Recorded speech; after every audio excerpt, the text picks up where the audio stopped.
Hey everyone, and welcome. Today, we're diving into the science, the really surprising history, and the reality behind one of the most famous little pills on the entire planet, Viagra.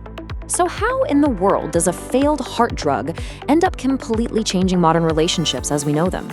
Well, to get to the bottom of that, we've got to start with a problem it was never, ever meant to solve. Before that little blue pill came along, erectile dysfunction, well, it was something guys just didn't talk about. It was a deeply personal issue. But just because it was a silent problem doesn't mean it was a small one. The reality is, this was affecting millions and millions of men all over the world. I mean, the sheer scale of this is pretty staggering. Just look at this number. A study back in 1999 projected that 322 million men would be affected by ED worldwide by the year 2025. Just think about that for a second. And look, even if we just zoom in on one country, like Japan, we're still talking about an estimated 14 million men. So this huge global need was there, setting the stage for some kind of medical revolution. But that revolution came from a place nobody saw coming. And here's the really wild part of the story. Viagra was a complete accident. I mean it. Pfizer wasn't trying to create a drug for ED. They were actually aiming for something totally different. This timeline is just incredible. So in the 80s, Pfizer is working on this drug for chest pain. By 1992, the trials are a bust for heart conditions, but the male participants start reporting this very specific side effect. And just 6 years after that, boom, the FDA approves it in the US, Japan follows a year later, and the game was changed forever.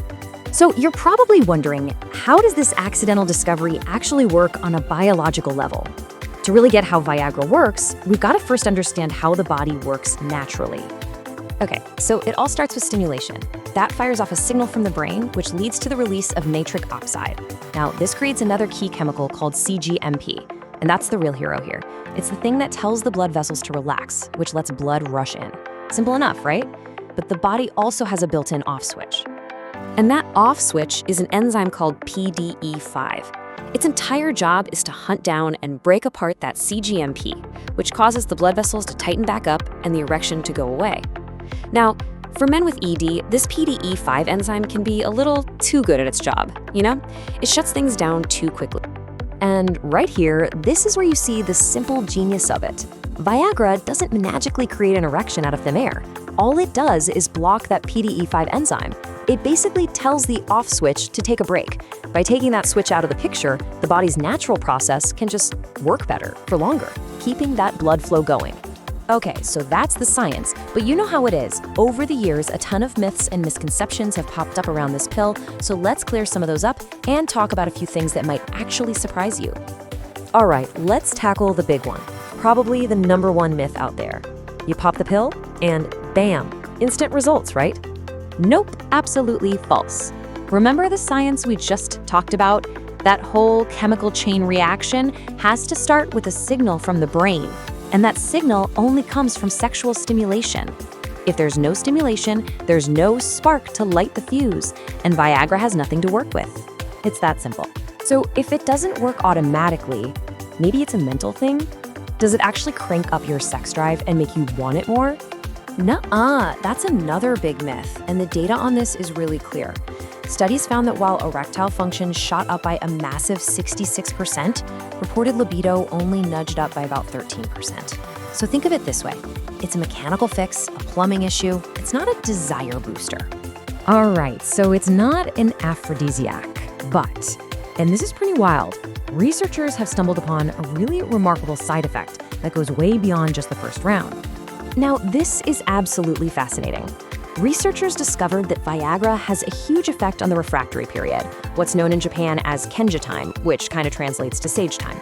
One study found that taking the pill slashed the average recovery time needed for a second erection from about 11 minutes all the way down to just 3. Wow. But of course, we're talking about a powerful medication here, so it's not all fun and games. We absolutely have to cover the risks and some of the other really important questions that people have. Okay, here's one I'm sure a lot of you have wondered about.